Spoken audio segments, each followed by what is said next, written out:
Pessoal, boas-vindas a todos e todas. Palavrão, Língua e Texto da semana precisa conversar com vocês sobre racismo. Roda a vinheta, gordo. Pois é, gente, olha só, já sabe, né? Ativa o sininho de notificação que você fica avisado quando tem palavrão novo para a gente discutir questões de redação, língua, cidadania e, enfim, representatividade em contexto, né? Persegue a gente nas redes sociais e a gente tem construído de casa para casa o nosso palavrão reflexivo todas essas semanas para continuar nutrindo a roda de conhecimento, viu? Eu quero agradecer muitíssimo a todos vocês que têm feito companhia, que têm trazido aqui boas energias para nós no canal, nas nossas conversas, comentários. Fica à vontade. Conversa com a gente sobre o que você quiser de temas relacionados à língua e texto, viu? E nesta semana, pessoal, a gente resolveu trazer um palavrão aqui que tem a ver com propostas de redação que têm aparecido costumeiramente nos processos seletivos, vestibulares, no próprio Enem e que relacionam aí, vamos dizer assim, um cabo de guerra nutrido por diferentes exemplos e situações, não só no Brasil. Mas hoje, se a gente quiser colocar em contexto, em comparação, Estados Unidos e Brasil estão eclodindo em situações que têm a ver, que estão muito comentadas a respeito desse cabo de guerra racial de novo que se faz, né, gente? Olha, a gente teve aí exemplos, né, em relação a manifestações nos Estados Unidos por conta, de novo, dessa eclosão de situações muito trágicas. No Brasil, a gente tem situações trágicas em números e em nomes, né? Porque as pessoas, as vítimas, sempre têm nomes, e é muito importante salientar, elas sempre são muito caras a alguém, né, pessoal? Embora possam parecer só estatísticas quando se trata de olhar números em geral. E é muito importante a gente ficar atento e avisado a respeito disso. Olha, gente, já foi proposta de redação perceber a desigualdade entre as rendas de negros e brancos no Brasil. Já foi proposta de redação perceber quais eram os movimentos aí surgidos relacionados ao politicamente correto das expressões, pensando aí também em conotações e outras questões que têm a ver com linguagem. E quer dizer, tudo isso é muito reflexivo e necessário para a gente entender como funciona, qual é a nossa dinâmica social em relação à raça, à etnia, como é que isso fica, pessoal?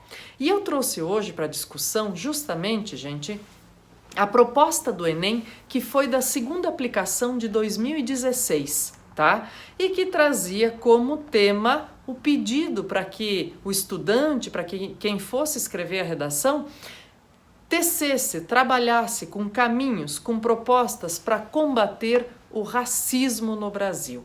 E olha, essa proposta, gente, vem ao encontro, vem abraçar um discurso que já é muito evidente no Brasil, né? Se lá no início do século XX, estudiosos de sociedade, como o antropólogo Nina Rodrigues, diziam que a miscigenação deturpava ou distorcia as características da raça, a gente tem uma leitura completamente diferente no século XXI, mas essa relação Casa Grande e Senzala, como referiu Gilberto Freire, essa relação aristocrática ainda é muito evidente na nossa sociedade, né? E aí, pessoal, quando vem uma proposta como essa, caminhos para combater o racismo no Brasil, a gente precisa se dar conta de perceber que sim, existe racismo no Brasil, embora haja muitos discursos que ainda levam em consideração uma espécie de democracia racial que é tratada já no Brasil ainda bem como um mito, né? Diz assim, existe um mito da democracia racial. Por quê? Porque de democracia, os conflitos ou as relações raciais no Brasil não tem nada, né? E assim como a gente vê acontecer nos Estados Unidos, por exemplo, cada vez que se conflagra e que se deflagra um movimento como esse de vidas negras importam, né, pessoal? Então é importante aí, ó, nutrir, atualizar a discussão com os fatos de atualidade. Bom, o que vinha aqui no contexto, na solicitação dos caminhos para combater o racismo no Brasil? Vinha um trecho, pessoal, do Darcy Ribeiro, O Povo Brasileiro, Tô com o livro aqui, já vou fazer menção mais precisamente a ele, tá?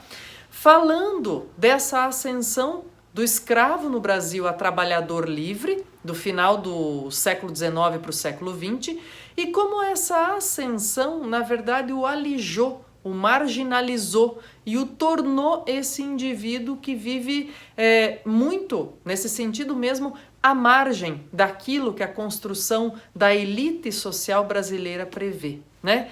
E aí ele trabalha com a ideia da condição cultural, da condição de serviços oferecidos, né, de mão de obra, de valorização ou desvalorização da mão de obra, do emprego dessas pessoas, taxa de analfabetismo, de criminalidade, de mortalidade entre os negros. Então, outro ponto muito específico, gente, é quanto de negros e pardos nós temos abaixo da linha da pobreza no Brasil e quanto de negros e pardos nós temos como vítimas de homicídios todos os anos. Então isso também é muito representativo, viu? Depois, lei, olha lá. Lei 7.716, de 5 de janeiro de 1989. É o texto 2 aqui para a produção desse texto modelo Enem. Define os crimes resultantes de preconceito de raça ou de cor. Serão punidos na forma de lei os crimes resultantes de discriminação ou preconceito de raça, cor, etnia, religião ou procedência nacional. Vejam que só 100 anos depois a gente vai ter uma lei. 100 anos depois da abolição, a gente vai ter uma lei em 1989 que prevê penas que combate racismo e injúria racial, né? E aí, depois num texto número 4, que era a proposição aqui também de texto de apoio, você vê a proposta na íntegra aí, dizia o que são as ações afirmativas, que vem como uma tentativa de incluir, de dar chance no presente para que pessoas que não tiveram a mesma formação ou as mesmas chances no caminho, no percurso, possam, por exemplo, gente, pensando no vestibular ou no sistema de cotas, competir ou se colocar em condições um pouco menos desiguais em relação aos outros, né? Claro, isso dá muita discussão, gente, muito pano para manga. Toda e qualquer ação afirmativa tem prós e contras e não deve ser permanente também, né? A ação afirmativa tem tempo de duração. E eu disse a vocês que trazia aqui, ó, como referência, o livro do Darcy Ribeiro, que é o texto 1 de apoio dessa proposta, O Povo Brasileiro, Formação e Sentido do Brasil. E olha que capa linda também a gente tem aqui, né, pessoal? É uma reprodução da tela da Tarsila do Amaral, justamente, né, desse conceito, dessa novidade, que era representar o povo brasileiro com a cara que tem esse povo. Muita mistura, muita heterogeneidade aqui nas feições, né? Nada europeizadas. E aqui atrás no livro diz assim, um trechinho destacado do Darcy Ribeiro para a gente fechar nossa conversa aí e sugerir que você comece a pensar a respeito ou complete seus pensamentos a respeito, escreva um texto nesse sentido, caminhos para combater o racismo no Brasil. Se quiser, compartilha comigo, conversa com a gente sobre isso, viu? Olha lá, os brasileiros se sabem, se sentem e se comportam como uma só gente, pertencente a uma mesma etnia. Esta unidade não significa, porém, nenhuma uniformidade. O homem se adaptou ao meio ambiente e criou modos de vida diferentes. A urbanização contribuiu para uniformizar os brasileiros, sem eliminar suas diferenças. Fala-se em um todo o país a mesma língua. Mais do que uma simples etnia, o Brasil é um povo-nação, assentado num território próprio para nele viver seu destino. Darcy Ribeiro.